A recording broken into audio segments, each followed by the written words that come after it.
केशवनगर राज्य के एक छोटे से गांव में आदित्य नाम का एक मेहनती किसान रहा करता था। आदित्य के परिवार में उसके माता पिता के अलावा उसकी एक छोटी बहन भी थी जो कि विवाह के लायक हो चुकी थी। एक दिन आदित्य अपने खेत में हाल चला रहा था कि तभी उसका मित्र कन्हैया उसके पास आकर बोला, अरे आदित्य, तुमने सुना? अरे गांव के मुखिया के घर जिसने चोरी की थी वो हमारे गांव का ही मोहनलाल है। और जब उससे पूछा गया कि उसने चोरी क्यों की तो उसने कहा कि उसकी मजबूरी थी। उसने ये भी कहा कि वो चोरी करना नहीं चाहता था। सब भाग्य का खेल है। अरे ऐसा वही करते हैं जो मेहनत नहीं करते और हमेशा अपने भाग्य पर रोते रहते हैं। मूर्ख कहीं का। अरे मूर्ख इतना भी नहीं समझते हैं कि मेहनत से ही भाग्य बनता है। इतना बोलकर आदित्य फिर से अपना हाल चलाने लगा और कन्हैया वहां से चला गया।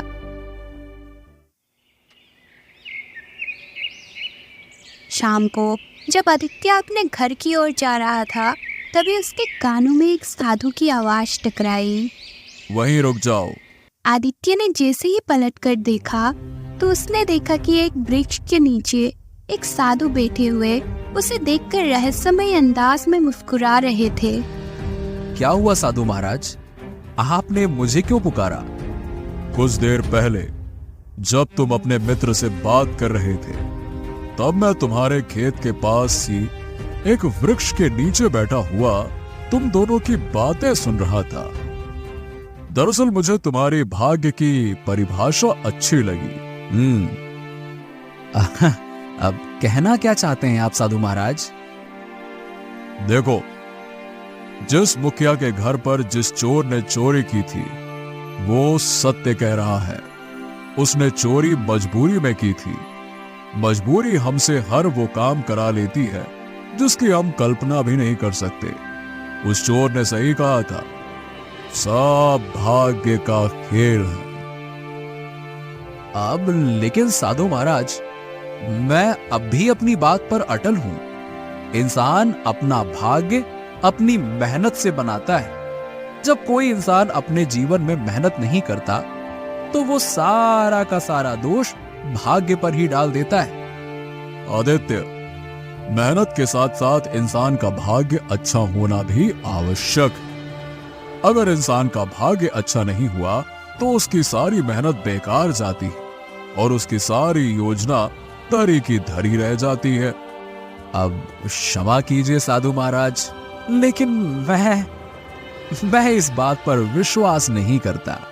मैं कोई साधारण साधु नहीं हूं आदित्य। मुझमें भूत, भविष्य, वर्तमान देखने की क्षमता है। तुम्हें बहुत जल्द मेरी बातें समझ आ जाएंगी। इतना बोलकर साधु वहां से चला गया। आदित्य अपने घर पर पहुंचा ही था कि तभी उसकी माँ रुक्मणी उससे बोली, अच्छा हुआ तुम आ गए, मुझे तुमसे बहुत जरूरी बात करनी थी। क्या हुआ माँ? आदित्य, अब तुम्हारी बहन मोहिनी विवाह के लायक हो गई। हमने उसके लिए अच्छा वर भी ढूंढ लिया। लड़का बहुत अच्छा है और हमारे गांव के जमींदार का दूर का रिश्तेदार भी है। अरे आप चिंता मत कीजिए पिताजी, मैं अपनी बहन का विवाह खूब धूमधाम से करूंगा। मेरी फसल सारे राज्य में बहुत अच्छी उगी है। बस कुछ दिन बाद फसल की कटाई प्रारंभ होने वाली है। मैं अपनी फसल को राज्य में बहुत अच्छे दाम में बेचूंगा और फिर देखना, आप अपनी बहन का विवाह धूमधाम से करूंगा। आदित्य के परिवार वाले मुस्कुराने लगे। मगर अगले दिन जब आदित्य अपने खेत पर गया तो खेत का दृश्य देखकर वो पूरी तरह से घबरा गया। अरे ये क्या? मेरी फसल में तो कीड़े लग गए। ये कैसे संभव हो सकता है? हे भगवान, मुझे जल्द से जल्द अपनी खेत में दवाई छिड़कनी होगी। नहीं तो सब कुछ बर्बाद हो जाएगा। आदित्य उसी दिन अपने खेत में कीटनाशक दवाई छिड़क दी। उसने बहुत प्रयास किया मगर कीड़े लगना बंद नहीं हुआ और आदित्य की फसल बर्बाद हो गई। अपनी मेहनत को इस तरह से बर्बाद होता देख आदित्य उदास हो गया और चुपचाप अपने घर चला गया।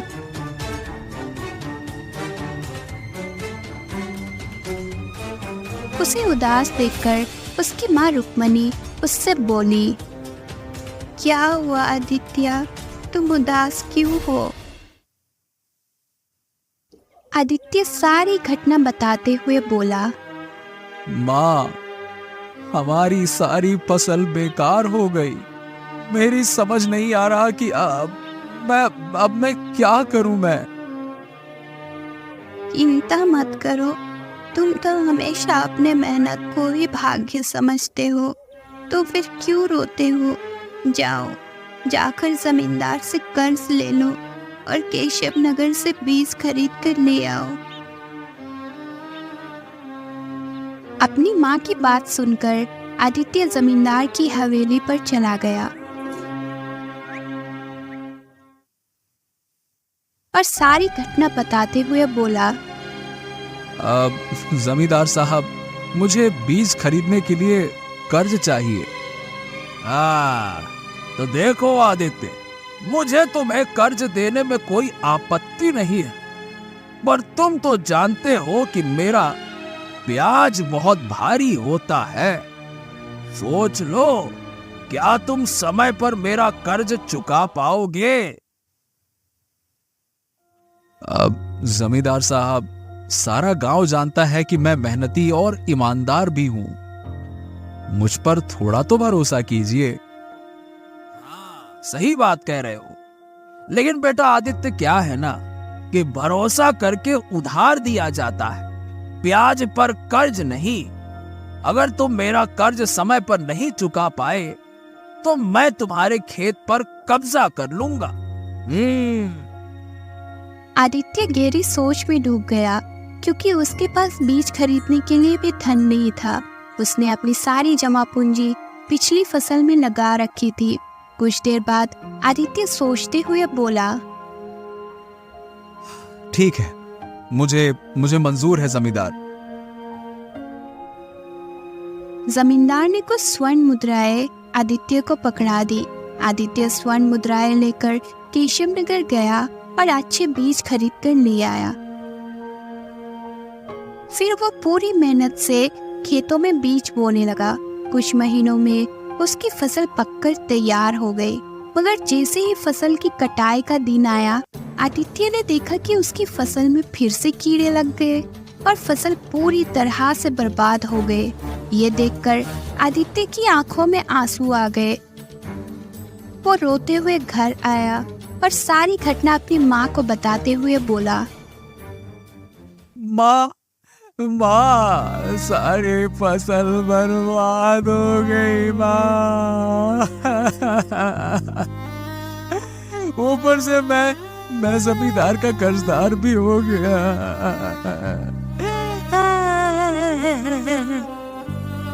अब हमारी बिटिया का विवाह कैसे होगा? अरे आदित्य, कुछ दिनों में लड़के वाले मोहिनी को देखने आने वाले हैं। ऐसे में तो मेरे सारे गांव के सामने नाक कट जाएगी। तभी वहाँ जमींदार आ पहुंचा और आदित्य से बोला, अरे ओ आदित्य, मैं अपना धन ब्याज सहित लेने आया हूँ। क्या हुआ भाई, कहाँ हो? जमींदार, मेरी सारी फसल बेकार हो गई है।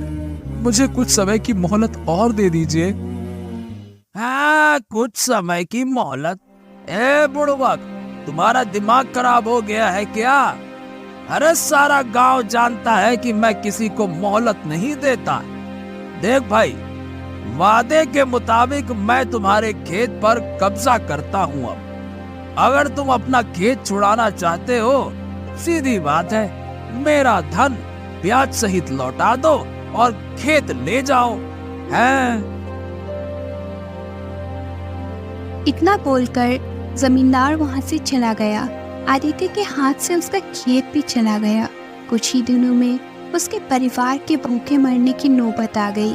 ये सब देखकर एक दिन आदित्य अपने पिता से बोला, पिताजी, पिताजी, पिताजी, खेत भी हाथ से चला गया और घर में राशन भी खत्म हो गया।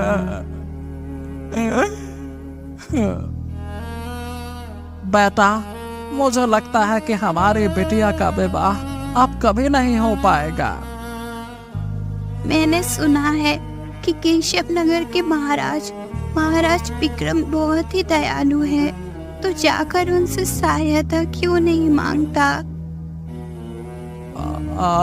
आप सही कहती हो माँ। मैं आज ही केशव नगर जाकर महाराज से सहायता मांगता हूँ।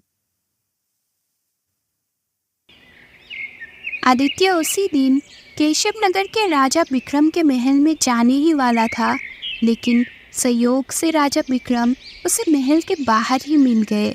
आदित्य ने राजा विक्रम को सारी घटना बताते हुए कहा, महाराज की जय हो, महाराज की जय हो। महाराज, मेरी सहायता कीजिए। मेरे घर में खाने को कुछ भी नहीं है और मेरी बहन विवाह योग्य हो गई है। अच्छा, तो इसमें हम क्या कर सकते हैं?